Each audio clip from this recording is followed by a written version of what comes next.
All right, welcome to the Jim Acosta Show. And this was not just another day that ends in Y in the Epstein Gate cover up here in Washington. That's because the House of Representatives just voted almost unanimously to release the Epstein files. Only one Republican, Clay Higgins, whoever that is, voted against the bill to open up the files. The measure now goes to the Senate, where who knows what will happen next. I'm joined by Charlie Sykes. Olivia Troy is going to join me in just a moment. And I was up at the Capitol earlier today. Some 14 survivors, Charlie, appeared with lawmakers from both parties to call for the vote on releasing the files. I'm going to show you a little bit of that in just a few moments. I actually got to talk, and there's Olivia Troy. She's there as well. Great to see both of you. I was able to speak with one of those survivors earlier today who told me, she voted for Donald Trump. Some of these survivors voted for Trump, and they are absolutely outraged by his behavior in all of this. But Charlie, let me start with you first. How big of a victory is this for the survivors? I think I know the answer to that, but how big of a loss is this for Donald Trump, who has been fighting this tooth and nail every step of the way and got dragged into this? Yeah, well, let's leave the how much of a victory it is, because we don't know yet whether those files are really going to be released. But Well, that's true. It is a humiliating defeat for Donald Trump, who went absolutely as far as he could go to not have this vote. I mean, it was just a week ago that he's dragging members of Congress into the Situation Room to browbeat them, and issuing these fiery denunciations of Thomas Massie and Marjorie Taylor Greene, and in his mind, look, he had reason to believe that they would cave in, right? That he would get his way, because he's gotten his way so often. But he was forced to climb down. He was forced to back down. He did not want this vote. He did not want other Republicans to have this vote. And he adamantly, still to this moment, does not want certain things in those files to be released. So that's why, in terms of a victory, it's a huge victory for the victims. But until we actually see those documents, I certainly don't. I think we're way past the point of thinking that the Trump administration will behave with in good faith in releasing those documents. So, but what a defeat! The fact that he has basically done in by his own MAGA allies, and that his toolbox of intimidation has failed. Yeah. Olivia, what do you think? I mean, I think Charlie's right. It's good to have a note of caution here. Apparently, John Thune, the Republican majority leader in the Senate, has said he wants to quickly schedule a vote on this and get this to Trump's desk. I mean, it depends. I guess it depends on what day of the week or what hour of the day it is as to how Trump responds to all of this. It feels as though his hand is being forced here. Maybe the auto pen will be pulled out for this signing. I don't know. But Olivia, your thoughts on this? I actually think he's going to sign it. I think it'll move fairly quickly. I think he wants to put this behind him as fast as possible. And look, I think regardless of, I'm one of those people that's very cynical. I don't actually think the files will ever actually see the light of day. And if we do, we're going to get a redacted file handed over, and that's it. But that's because I'm very cynical, having worked with these people firsthand, and I just don't trust them. And I don't trust Kash Patel. I don't trust Pam Bondi. And so that's whose hands it kind of is in ultimately. But I'll say this, as far as the victims go, what they have been able to do, though, is actually get Republicans to stand up to the bully, and they won. Yes. And to me, that is the significance of today, is that it showed the power of when you actually stand up to Donald Trump, you can actually have power. And I have been waiting for this moment for a very long time, is what I'll say. And I think it showed that, Thomas Massie's, Marjorie Taylor Greene, Lauren Boebert, I mean, they all banded together and they didn't waver, even though they got bullied along the way. And it shows their own power. It's been a lesson. And hopefully for other Republicans to see, well, okay, wait a second. The most MAGA loyalist, Marjorie Taylor Greene, stood by them till the end. The victims have rallied around her. And look what happened. He had to give in. Yeah. And I mean, I want to play a little bit of this Epstein survivor that I ran into earlier today, and Jenna Jones. And she and I spoke just for a few moments after this big press conference was over that Ro Khanna had with Tom Massey and Marjorie Taylor Greene. And, speaking with her, it was moving because I mean, this is somebody who genuinely supported Donald Trump and now feels betrayed by him. Let's watch it and we'll talk about it. Jenna Lisa, I heard your comments there. You were talking about how you voted for Donald Trump. I voted for you, but your behavior on this issue has been a national embarrassment. What are your thoughts today, and what he's been up to in terms of trying to block the release of the files? It sounds like that's been a real disappointment to you. Well, the whole reason on voting for voting for him was that he ran his campaign so hard on the release of these files, and we had been fighting for so long to get these files out that I was like, dang, all right, he's going to really take these people down. So I really thought that he was going to stick by what he said. And then now we're just playing this back and forth game, and it's really heartbreaking because you ran your campaign on this, and it's really just as simple as that he could release these files and just do it himself, and he has chosen to drag this out and make it a political thing when it didn't need to be. And it feels like a broken promise to you. It is a broken promise, so we'll wait. And why do you think he's been this way this whole time, like trying to block it up until now? Why do you think that is? He has to be trying to protect other people or doesn't want something to come out, because there should be no other reason why he wouldn't want it released, right? Like, wouldn't he want to take down the nasty, ugly people that are involved in our government and powerful people? I think that he would. I don't think he would want to have all these horrible people, hiding behind in the dark. There you So. Thank you very much, Jenna Lisa. Sorry. Thank you. She had to run off. They were all. But Charlie, I mean, this goes to the feeling of betrayal inside MAGA. They feel.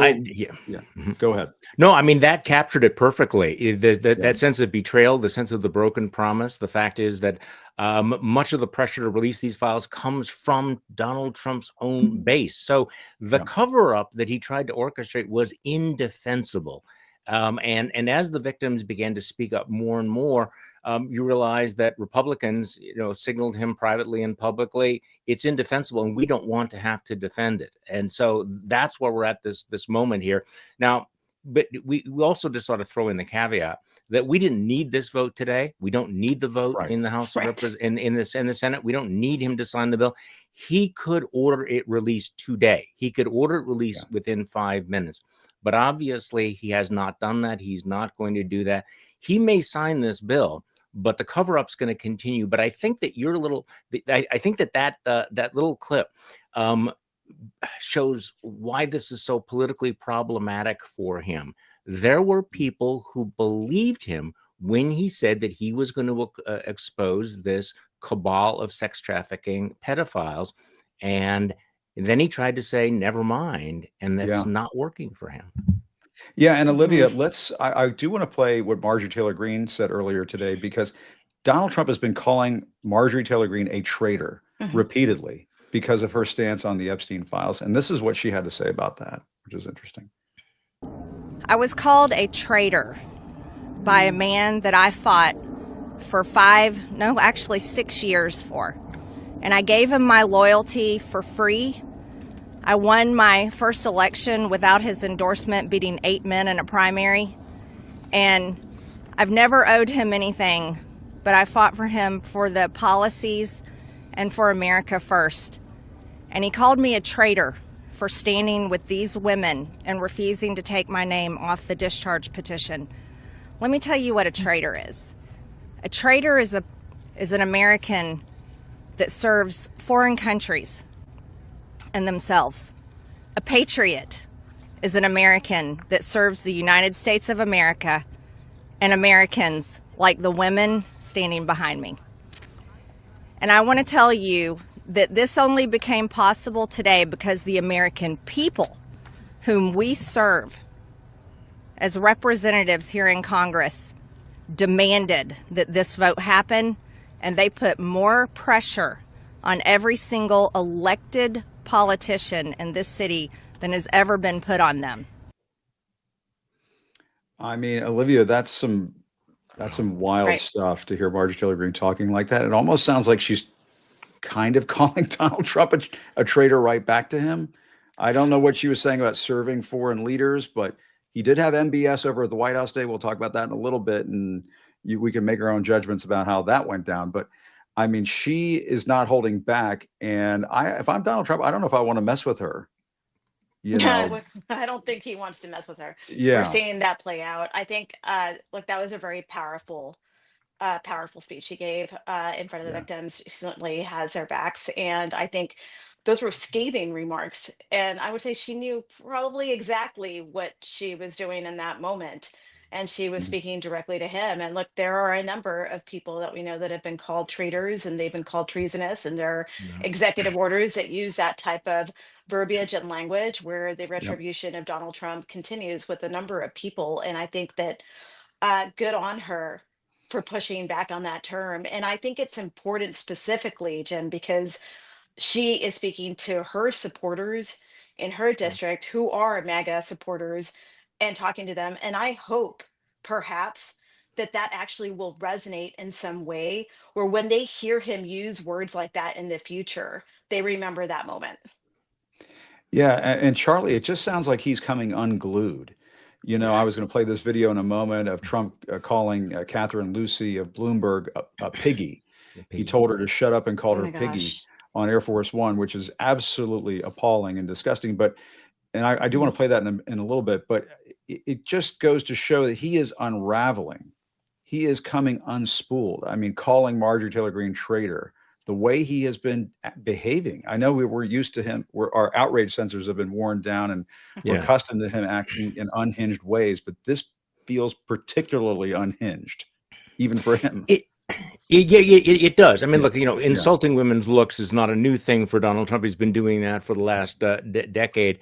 But Yeah. the fact that it's not working, I think, is what is rattling him. And I think it's important to understand why this would rattle him more than other Republicans who've broken with him. It is because she is speaking the MAGA language. She is using MAGA principles to go after him. She's Yeah. basically Mhm. saying that he is betrayed. He is not Yeah. pure enough. She is not moving to the center. She has not, had her, moment on the road to Damascus. She's Right. saying we need to go back to first principles. And the one thing that you'll notice if you watch both Trump and JD Vance, they do not want to be outflanked to the right.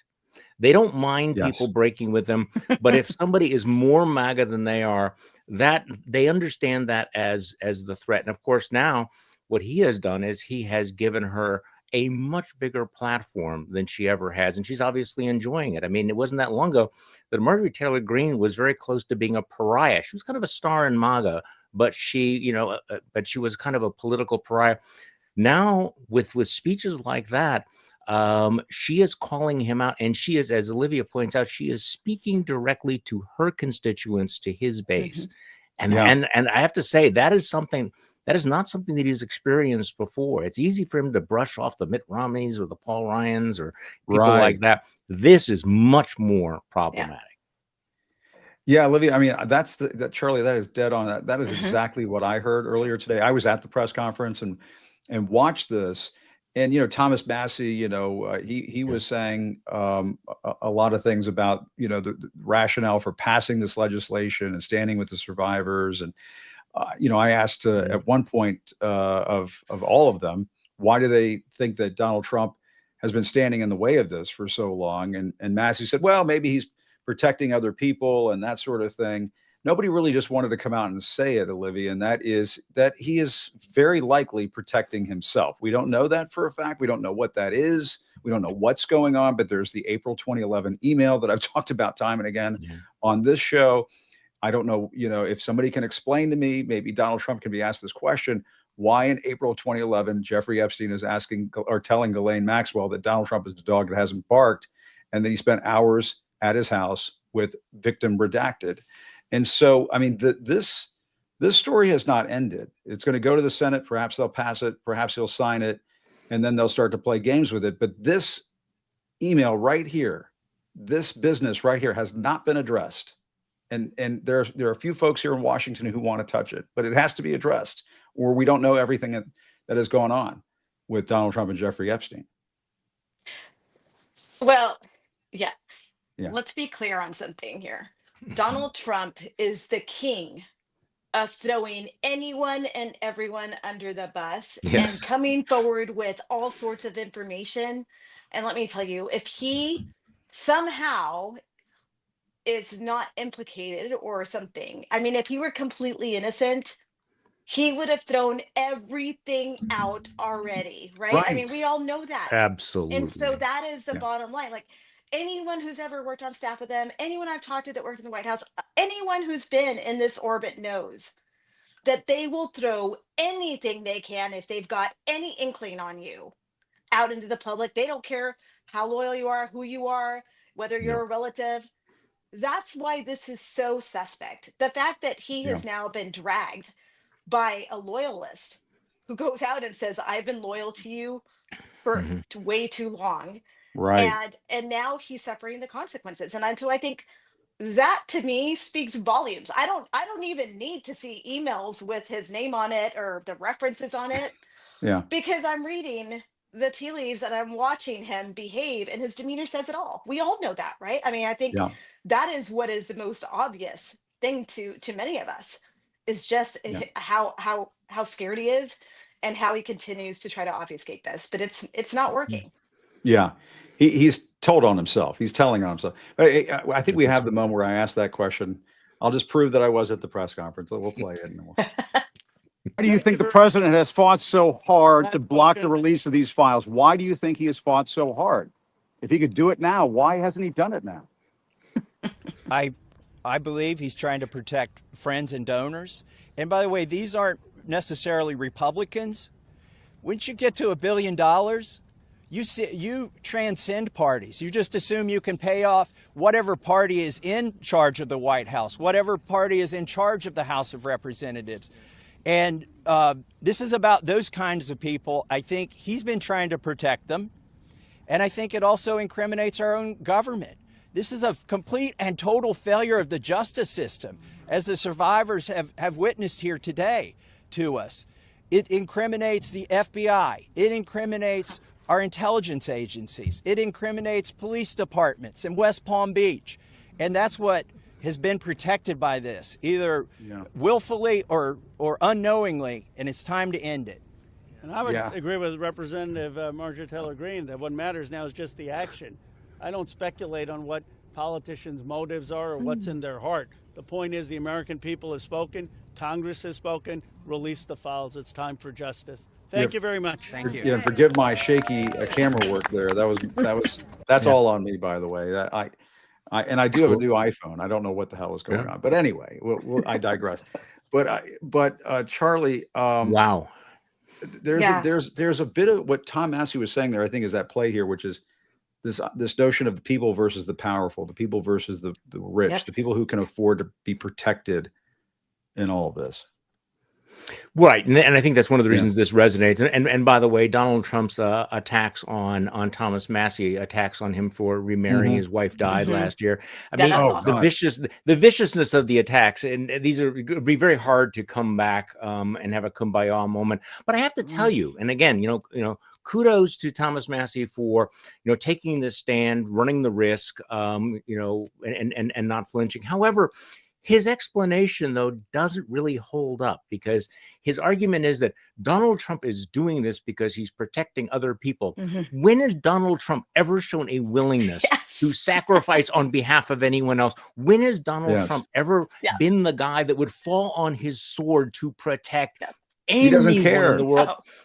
The whole point of this is the man is not loyal to anybody. And as far as protecting our intelligence agencies or protecting the FBI, if Donald Trump could torch previous administrations, FBI's or intelligence agencies, he would do it in a heartbeat. So the notion that Donald Trump is protecting someone else, really, the more you think about it, you go, no, that's really not that plausible, is it? And maybe they were just trying to preserve the possibility, they don't want to piss him off too much because they need him to sign the darn thing. So they don't want to poke the bear publicly at this point. I'm with you, Charlie. I don't understand. Yes. What do you think, Olivia? I mean, I think that's it. I think they know that they're walking a fine line here. I think it has been very obvious that Marjorie Taylor Greene has also done it, to where they've delineated, and they've also been very clear that they go out of their way to say, like, we're not saying that he did anything wrong here. We're just standing with the victims. They reiterate that over and over. And I think that is what they're doing in terms of that. But I look, I think Massey is correct that this is probably very far reaching into circles and networks, and that we probably can only start to guess Yeah. I mean, what just that looks last night, like. Larry Summers, Yeah. Yeah. Yeah. Well, the Yeah. I've royal been watching yeah, that family. closely. the The royal royal family. family. I mean, and so yeah. And so it's interesting. I mean, who knows, right? It's weird that at some point you become interesting bedfellows. See what I did there along the way. And Yeah.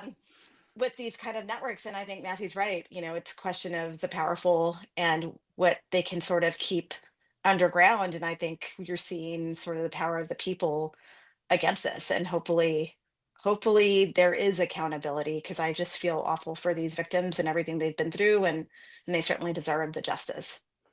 Yeah. No, there's no question about it.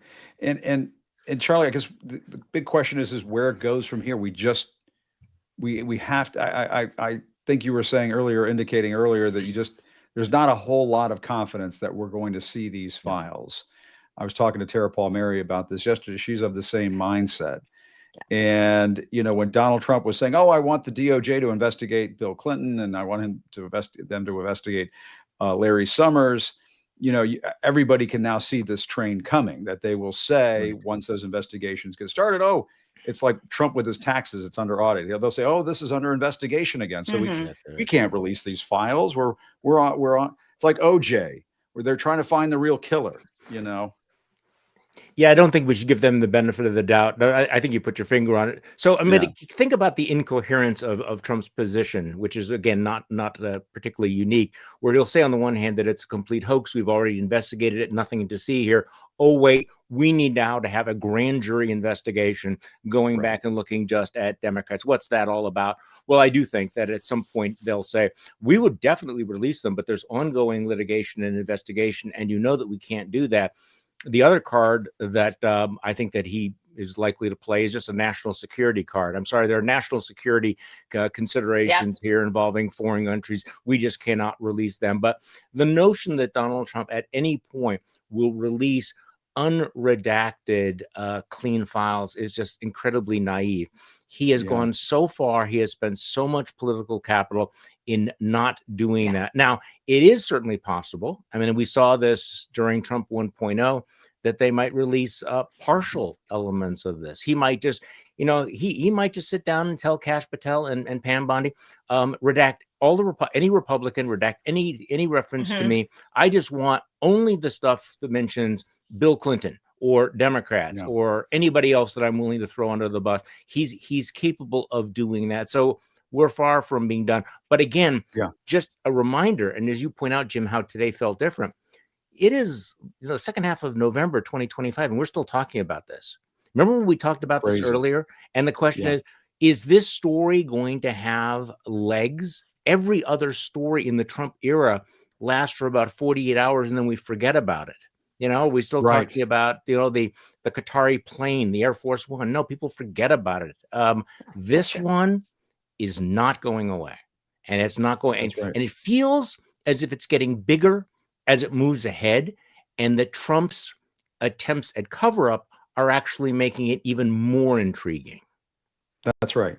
Well, and the worst possible scandal for any White House is one that you can't control, where the facts are out of your control, that it's moving out of your control. Right, Olivia? You were going to say something? Yeah, well, I was just going to say, to Charlie's point, I think, look, this is what I personally think is happening here, and coming from Republican politics, and I think Charlie knows the playbook as well. I think laying the foundation and the groundwork started today with the speeches and the remarks that Mike Johnson made. Yes. He has stuck to the talking points. I think he is laying the groundwork where he said, "Oh, well, we don't want to do the vote. We didn't want to do this because we're actually protecting the victims. We're really standing with them. We're taking the high road on this. Really, victims, it's about you. We're with you. We're just as much with you. We believe in transparency, but it's really about you. And there's people that don't want to be named in this." I think that groundwork, I think that was step one. I think there is a whole plan here of that they got together, and that's why you saw the flip and the switch in the narrative. And I think they finally came to an agreement, and everyone's in lockstep. And so I think today was day one of, okay, this is how we're going to message on it.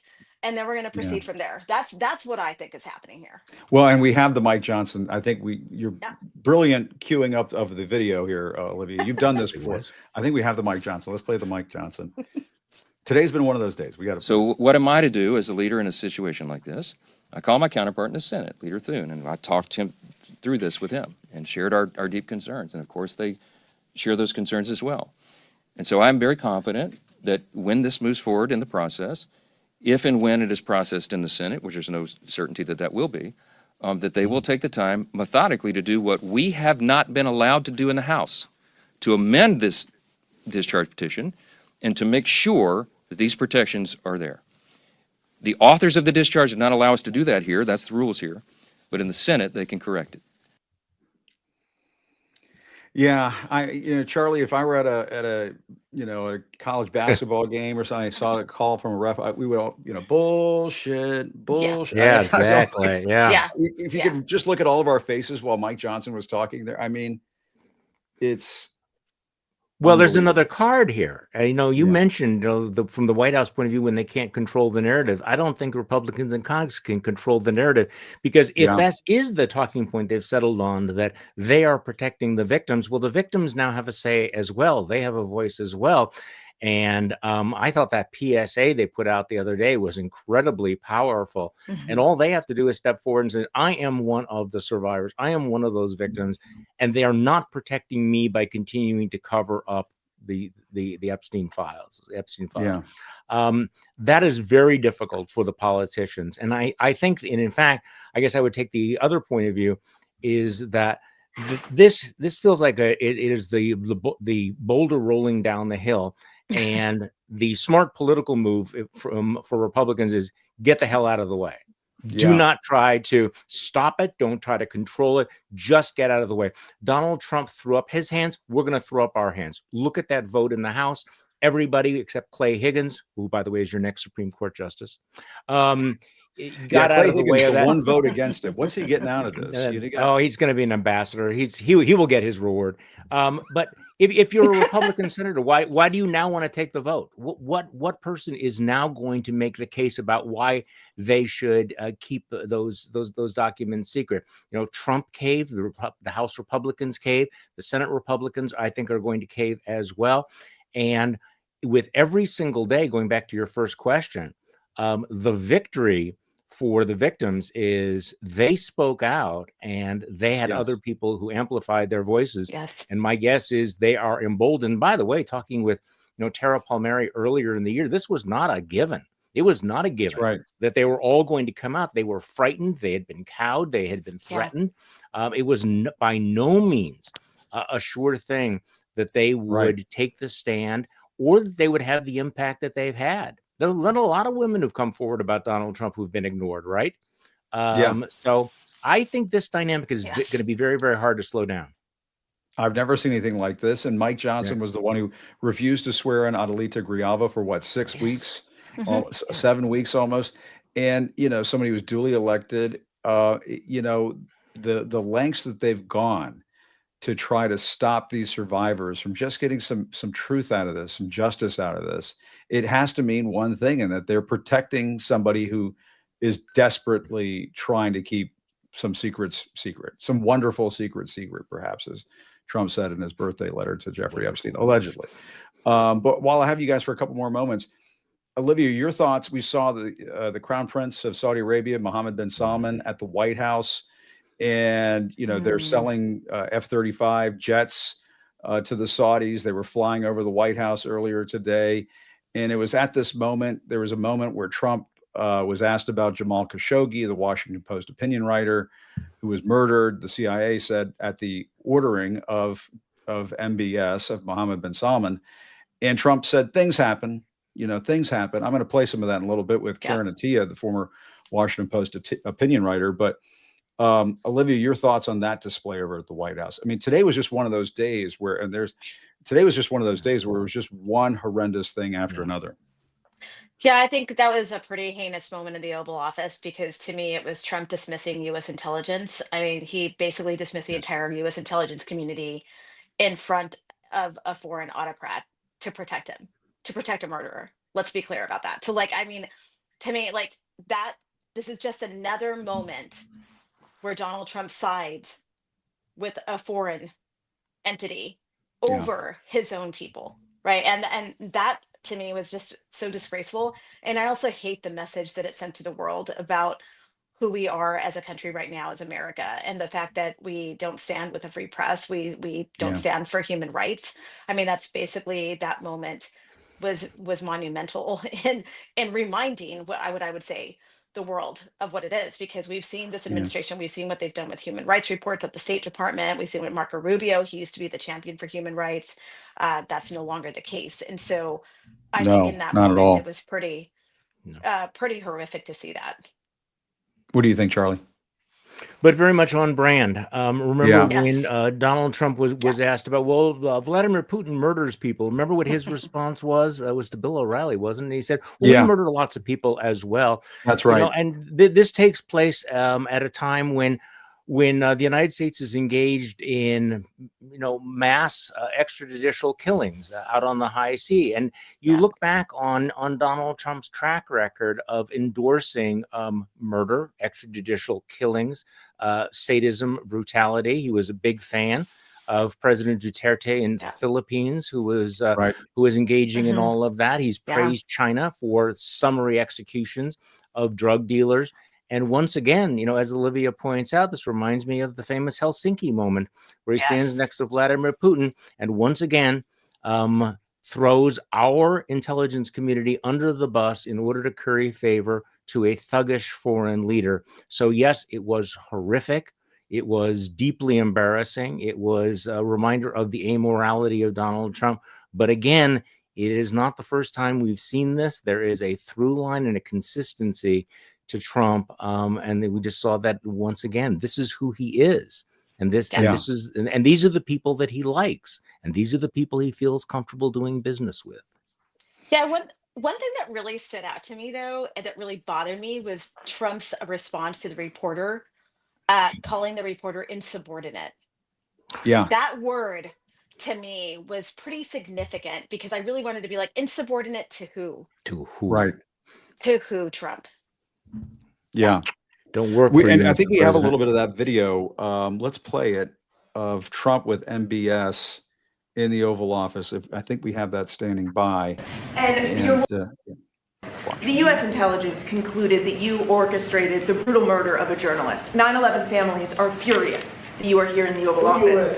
Why should Americans trust you? And the same to you, Mr. President. Now, who are you with? I'm with ABC News, sir. You're with who? ABC News, sir. Fake news, ABC fake news, one of the But the worst, question is one of the worst legitimate, in the business. But I'll answer your question. Thank you. I have nothing to do with the family business. I have left, and when I've devoted 100% of my energy. What my family does is fine. They do business all over. They've done very little with Saudi Arabia, actually. I'm sure they could do a lot. And anything they've done has been very good. That's what we've done. We've built a tremendous business for a long time. I've been very successful. I decided to leave that success behind and make America very successful. And I've made America more successful by far than it ever was, and that it ever could have been, no matter who was president. There would be nobody bringing in $21 trillion, that I can tell you right now. As far as this gentleman is concerned, he's done a phenomenal job. You're mentioning somebody that was extremely controversial. A lot of people didn't like that gentleman that you're talking about. Whether you like him or didn't like him, things happen. But he knew nothing about it, and we can leave it at that. You don't have to embarrass our guest by asking a question like that. Okay, just you ask, Mr. But President, please, go ahead. you allow me to answer. I feel painful about the families of 9/11 in America, but we have to focus on reality. Reality based on CIA documents and based on a lot of documents that Osama bin Laden used Saudi people in that event for one main purpose, is to destroy this relation, to destroy the American-Saudi relation. That's the purpose of 9/11. So whoever buying that means they are helping Osama bin Laden's purpose of destroying this relation. He knows that strong relation between America and Saudi Arabia, it's bad for extremism, it's bad for terrorism. And we have to approve him wrong and to build our relation, to continue developing our relation. It's critical in the safety of the world. It's critical against extremism and terrorism. About the journalists, it's really painful to hear, anyone that been losing his life for no real purpose or not in a legal way, and it's been painful for us in Saudi Arabia. We've did all the right steps of investigation, etc., in Saudi Arabia, and we've improved our system to be sure that nothing happened like that, and it's painful and it's a huge mistake, and we are doing our best that this doesn't happen again. Yeah, I mean, Olivia, if I'm not mistaken, and correct me if I'm wrong, because you were part of the administration the first term. Maybe you were gone before this No, I whole was thing there. went to. Yeah. The CIA, the intelligence community, found that MBS did order Jamal Khashoggi's murder. Is that I'm correct about that? I was looking at this Yes. earlier today, so I think I'm correct. I think I know I'm correct. Yes, he ordered it. He ordered it. Yes, he ordered it. And so he's lying right that there. was the delineation on it. Yes. Yeah. And I can tell you, well, I can't get into incredible amounts of detail, which unfortunately, but I will Yeah. say that when that news came out, I'll just share this. It was like a bomb went off inside the White House. There was a huge scramble internally. And I think that that was an interesting dynamic to watch because Yeah. for those of us in national security, yes, it was horrifying, and we had suspected perhaps, and we had this intelligence assessment saying that this was the case, and we were appalled by it. And the reaction of others, I will say, in the White House was surprising to me, because they were going to have to figure out how to navigate this in the future. And so, watching this moment for me is watching this whole thing come full circle when Yeah. that was just quite the propaganda situation that we just saw today. It was rewriting of history, Charlie, in many ways. And when you hear MBS say that the reason why 9/11 happened was to damage the U.S.-Saudi relationship, what a load of horse shit that Yeah. was. Well, I mean, was struck by the spin there. I had never Yes. Yeah. this is Yes. the way that Wow. he has repackaged this terrible thing and therefore, if you raise questions like this, you are doing the work of Osama bin Laden, right? Yeah. You're accomplishing what he tried to do. So yeah, the dishonesty there, the amorality, the willingness to and by the way, I'm sorry to interrupt myself, but the gap between Donald Trump's comfort level with leaders of the free world, democratically elected leaders Yes. that he has no problem insulting, berating in the Oval Office, and the pattern of just sucking up to people like whether it's Vladimir Putin or whether it's MBS or whether or not it's the leader of Hungary. Is really what a tell. Who he emulates, who he admires. Yeah. Yeah. Well, and I mean, I don't even want to think of what the 9/11 families are thinking right now after hearing hear from what he them. had to say in the Oval Office. They must be absolutely livid. And Donald Trump, I'm sorry, he should just be ashamed of himself for inviting MBS in there and allowing that kind of propaganda to be spewed out of the Oval Office. I mean, it's sickening to me. I covered the aftermath of 9/11, and I saw what New York went through during that time period, and we all did as a country. Yeah. And they did not do themselves any good today, the Saudis, with all of that we just saw go down at the White House. But Olivia and Charlie, great to see both of you. Thank you very much. Thank you. I really appreciate it. Thanks for all your comments today. I want to bring in Karen Attia, who has been on this program before. She's a former Washington Post columnist and is now very active on Substack and independent media. And Karen, the reason why I wanted to talk to you today, and I'm so glad we connected, is that you knew Jamal Khashoggi. You worked with Jamal Khashoggi. And to hear what MBS had to say in the Oval Office, it must make you very upset as somebody who was colleagues with Jamal Khashoggi. Oh, we have to unmute your microphone. Let's see there. Let's do that.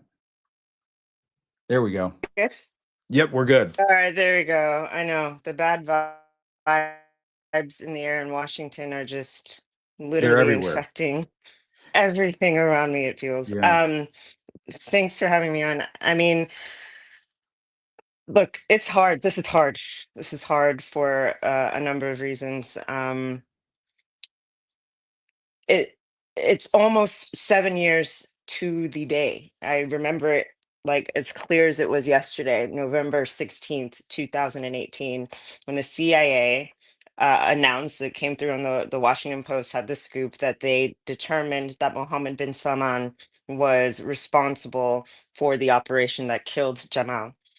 And I remember, well, far be it for me, for someone, to feel like I was grateful in that moment for an agency like the CIA, right? Yeah. But in that moment, I remember it was like for Jamal to have not only been disappeared, but dismembered. It felt like, oh my Right. goodness, we have some hope.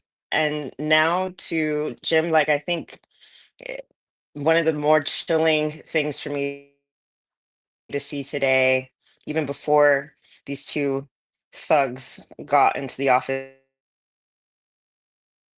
um, something about seeing that blood red carpet, like Mohammed bin Salman stepping out onto this red carpet. All I could think of was the blood on his hands, the blood on the White House's hands, of Yeah. Jamal, and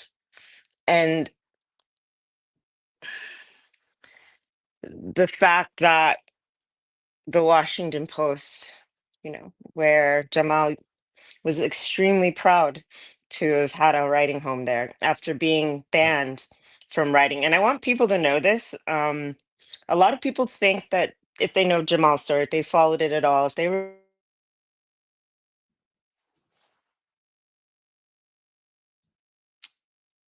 Oh, Karen, we may have lost you there. Is the signal coming back? Oh, shoot. We're really hearing frog. some good stuff. Oh, Karen, Oh, we lost your signal for a moment, but oh, just one more. You were just saying about Jamal, because mm, he was oh. in the Washington Post, and the way they've handled this has been a real disappointment to you. Well, yeah. I mean, because a lot of people might not know, Jamal was banned from writing in Saudi Arabia before, I got a chance to sort of find him and recruit him to write for the Post. But he was banned from writing in Saudi Arabia, not because he criticized Mohammed bin Salman. He was banned because he mildly criticized Donald Trump and the emerging relationship between candidate Trump, and Saudi Arabia. So that trajectory of him being forced to stop writing, then coming into self-exile here to the US, he was living here in Virginia, he was a US resident, to writing for the Washington Post for just sadly 1 year and then being murdered. A lot of that trajectory, Trump was intertwined in all of that. And it is not only painful, it is freaking scary to see. Here we are today, and we have once again you as independent media here on Substack being the first to talk to me, about Yeah. all this. We have a media that is now also afraid of Trump, right? Yes. Yes. No Washington question. Post, which now, and I'm writing this on a forthcoming piece that should be published soon, but I think so much about almost the Saudification of the US media space. Jamal used to talk to me about the red lines that he and his editors in Riyadh were not allowed to cross when they were, editing their newspaper, and those edicts coming from far up high, right? And I think to today, right, to the Washington Post, red lines of what we are not allowed to speak about in Bezos's, new direction. His kingdom. Um, Yeah. his kingdom. We have Yeah. little broligarch kingdoms. Or, it's all very much connected, but I think about this a lot, Yeah. that Jamal's trajectory, his murder, there were so many clues, warning signs, things that he probably never thought. He thought he'd be safe, here in the Yeah. US, writing for the Yeah. paper like the Washington Post. We all thought perhaps we would be safe from, and here we are. We're And not. Karen, I mean, you probably heard what MBS was saying. He said, "Oh, this was investigated." I mean, it was all lies what he was saying there. Yeah. if they had done a proper investigation, they would have found that he had ordered this. That was what our own Mhm. intelligence community had sent. They have their own version of reality here. I mean, it's astonishing. Yeah. And not just the CIA. If people remember, Agnes Callamard, who was the special rapporteur for the United Nations, That's right. also had a United Nations inquiry and report, basically outlining that there was very, very, very, very little chance that an operation of that scale, the lengths that they went to surveil Jamal, to capture him. If people remember, these folks tried to put a body double, right, as dressed in Jamal's clothes. We saw footage of them cleaning the scene with bleach. They Right. tried to blame it on Turkey. We saw all of this play out on our own screen 7 years ago. Yeah. Uh, and so to say that we shouldn't believe what we, those of us who follow this, what we saw 7 years ago, is absolutely uh it's just thuggery, Jim. This is just straight up It's bullshit thuggery. And on a global scale. on a global scale, we now know that transnational repression of activists and journalists is increasing. We now see, as you know, you've talked about, we've seen our own press freedoms slipping away before our eyes. Yes. And so, and the fact that this sends a message to the rest of the world about what America will let you do if, you know, Trump likes you enough, perhaps. If you give enough money, if you promise enough dollar signs and do enough sword dances, you can get Right. away with carving up whoever you want. And America will say, well, things happen, Yeah. right? It's His showing family for members get to journalists. make deals with whichever country, or Mhm. the corruption that is at the heart of this too is Mhm. astonishing. But I just, I didn't want to let this day go by because I know Epstein was such a big story today, but we Mhm. cannot forget what happened to Jamal Khashoggi. And, we still have freedom of speech in this country. He may think that he's a king. Trump may think he's a king, like Mohammed bin Salman or a crown prince or something like that. But we still have freedom of the press. And we are still allowed to say what a disgrace it was that we saw in the Oval Office earlier today. The president of the United States should be standing up for American principles of democracy and things like freedom of the press, which a journalist from another country ought to be able to have here in the U.S. And he was working for the Washington Post. He was a resident of Virginia, and it's amazing to me. It's just so sad to me that that Trump has allowed the Saudis to get away with this. He's Yeah. absolutely allowed them to get away with it with no consequences. With no consequences. And it just further erodes. I keep thinking about what is America's story to the rest of the world now, right? This is a Mm, place where people, particularly journalists like Jamal, could say they could come here and write and be free. I worked with so many of those writers who would come to the Post from repressed countries because they had no space to write anymore. yeah, And now, what the message that was just sent to at least Biden, and let me end aside, at least Biden, at least I don't know, or at least tried to couch, even though, yes, there was that fist bump. And yes, let's remember they did grant immunity to yeah, Mohammed bin Salman under the Biden administration. So I have bipartisan blame. But this yeah, callousness sends a message to people in the rest of the world, writers in the rest of the world who once saw us as this story of, by us, I mean America, as this place of refuge and safety. Now he's saying, you're not safe. yeah. Things happen. If something happens to you, Things happen. it- like Paul Kagame of Rwanda would say of, a former spy chief of his that ended up dismembered in South Africa, people just tend to die. And Yeah.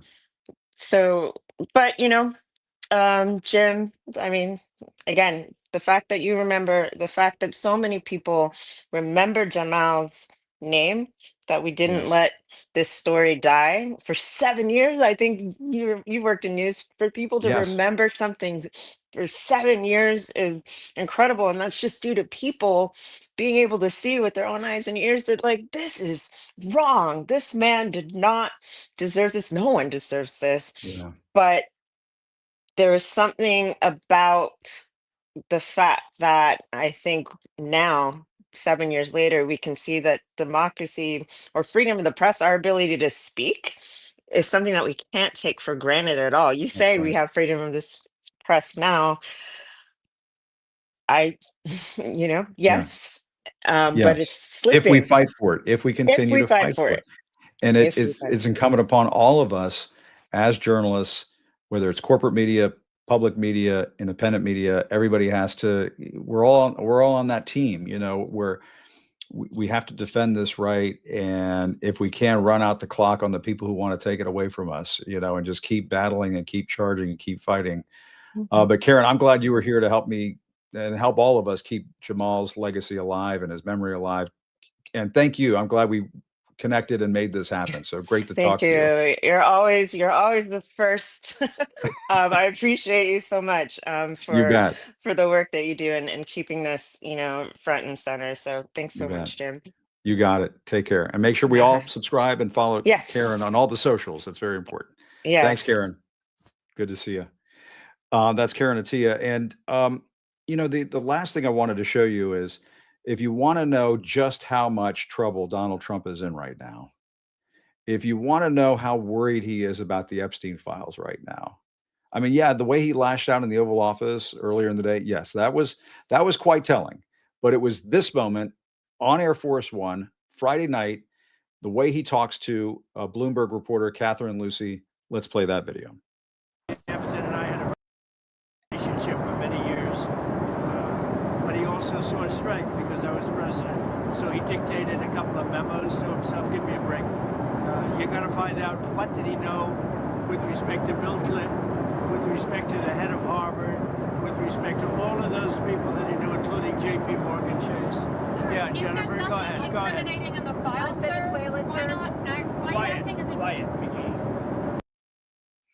Quiet piggy. Quiet piggy. That is how Donald Trump addressed Catherine Lucy of Bloomberg when she was trying to ask questions about the Epstein matter on Air Force One Friday night. This just goes to show you how deeply worried and deeply freaked out Donald Trump is right now when it comes to the Epstein files. And so for folks who think, oh, well, they passed this in the House today, we're going to see these files unredacted at any moment without Trump's name scrubbed and washed out. Give me a break. That, I'll believe it when I see it. But putting that to the side, I do want to address the elephant in the room, or is it the pig in the room? Donald Trump, you're the pig. You're the pig. Referring to a journalist, a working journalist who is putting in long hours to cover your bullshit should not be addressed as piggy on, of all places, Air Force One. I know Catherine Lucy. I've worked alongside her for many years, and she is a terrific journalist, a dedicated, hardworking journalist who works her tail off, making sure that she gets the story right. Just like a lot of other journalists here in Washington, you saw the way Donald Trump addressed Mary Bruce inside the Oval Office earlier in the day when the question came up about Jamal Khashoggi and the Saudis. And I just have to say, on of all days, when the House of Representatives votes nearly unanimously to release the Epstein files, which, if they ever come out, will tell us about the appalling, criminal, sadistic behavior and actions directed at young girls, now women, of all days on this day, for Donald Trump to go after Mary Bruce of ABC. And just a few days ago, calling a reporter for Bloomberg piggy. I think the question, it's not even a question anymore. Donald Trump, you have a problem. You obviously have a problem with very abusive behavior towards women. And it's sickening. It's not just unbecoming of a president of the United States, it doesn't make you a man. There's something deeply unmanly about this behavior. And so I guess my message at the end of this day to Donald Trump is be a man and learn how to treat women with respect. For God's sake. And Catherine, Lucy, Mary Bruce, they deserve our respect. And I'm sorry, if you can't handle the questions, then what are you doing having reporters in the Oval Office if you can't handle the questions? This is the problem for Donald Trump right now. And maybe this is the larger overarching issue in all of this, is that he is coming unglued. He is unraveling. He is unwell. And it appears to be because of the Epstein files. Think about it, folks. This has been going on since July, since the Department of Justice put out that memo saying that there is nothing to see here. There's nothing going on in the Epstein files. Don't worry, we're just going to move along now.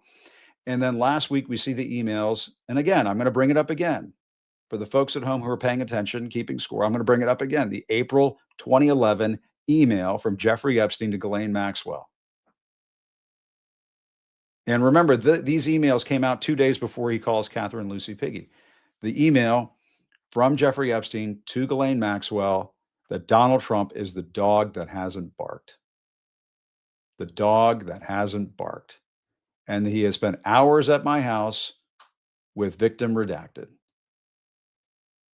At some point, Donald Trump, you're going to have to I'm not going to say you're going to tell the truth about this. We know better than that. But at some point, you're going to get asked this question. What is that all about? What is that all about? And what is the behavior that we have seen since these emails have come out? We haven't even seen the full Epstein files. Remember, these emails, they're different from the Epstein files. The Epstein emails, these emails came from the Epstein estate. The files are still to come. The files have not been even, they're not even close to being released at this point. That's what we're in the process of seeing right now. And if he's getting this unglued, this unhinged, this unwell now, what's next? Is this man safe to have as president of the United States anymore? Where he's popping off and going nuts and calling people piggy and going off on Mary Bruce in the Oval Office? What is going on? And does anybody inside the White House, is there anybody there who can help him get a grip? Because he appears to have lost all touch with reality.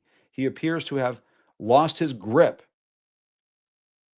entirely on what is taking place inside his own administration from one day to the next. And that is all very important. That is all critical to everything that we're dealing with right now. There's no question about it. It's very important stuff.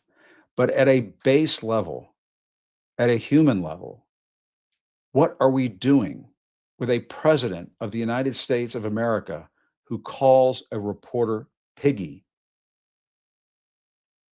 I mean, to me, that's just some sick stuff. There's something really wrong with him. And I know there's not a whole lot we can do about it now. He's in there. He's in the White House. He knocks down the East Wing one week. The other day, they say he wants to paint the old executive office building white. He's putting gold shit everywhere. He's got his little walk of shame that he's put along the colonnade, the Hall of Presidents. I don't know. He thinks this is Disney World, and he was showing Mohammed bin Salman the walk of presidents or whatever the hell that is that he's put outside the Oval Office. This is some weird, nutty shit that is going on at the White House right now, and it is weird, nutty shit that the president of the United States is calling a journalist piggy. Is he 12? That's not a man. That's a pig. That's a pig. And I'll leave it at that. My thanks to Olivia Troy. My thanks to Charlie Sykes, and my thanks to Karen Attia. We are not going to forget Jamal Khashoggi. Mohammed bin Salman, I'm sorry, Mr. Crown Prince. This is America. We don't have kings and princes here. We don't have kings and princes here. There is no royal family. We don't do that shit here. And if you think you're going to roll into our White House, even though half of it is knocked down, and you're going to lie about 9/11, screw you. Screw you. 9/11 was not about damaging the U.S.-Saudi relationship. Give me a break. What is this clown show going on over at the White House right now? What is it? Well, I don't know. You caught me on. I'm on a real one today, folks. I cannot believe this day has been a disgrace to this country. This day has been a hot mess, and it's all because of Donald Trump. It's an embarrassment. He is a global embarrassment. And the Republicans who think you got beat on the Epstein files, now it's going to this, you think that you're going to be able to stop this thing. Look at who you're protecting. Look at who you're protecting. You're protecting a pig. He's the pig. Still reporting from Washington, I'm Jim Acosta. Have a good evening. I'll see you next time. This is who you're fighting for. This is who Congress is fighting for. This is who the House of Representatives are fighting for. And hopefully the Senate will fight for us too. This fight belongs to us. We lived it, and we know the truth. And we will not wait quietly for institutions to decide when we're allowed to speak. The survivors now coming forward have entrusted us with their stories. We are sharing that information with the proper authorities, and when it can safely be made public, it will be. A little reminder that this was me at 14 years old. I was a child. I was in 9th grade. I was hopeful for life and what the future had held for me. He stole a lot from me. I was only 14 when I first encountered Jeffrey Epstein, and my daughter is now almost at that age. One of us, who has spoken several times, decided she couldn't come because of the threats. She was too scared. So I want to say, when you threaten one of us, you're threatening all of us. Yep. We are together now, and that's never going to change. This is me at 16 when I met Jeffrey Epstein. And I'm standing here today with a truth that still scares me to say out loud. I'm going to put this down because I can't hold both, as you guys saw. But that was me when I was 14, when I met Jeffrey Epstein. This was me at 17 years old. My name is Sky Roberts, and I stand before you as the brother of Virginia Roberts Giuffre, a warrior, a mother, and a sister whose legacy will forever resonate in the hearts of those who understand the fight against injustice. This is me when I met Jeffrey Epstein in 1991. I always share the date when I talk about my story because people rarely acknowledge how long this has actually been going on.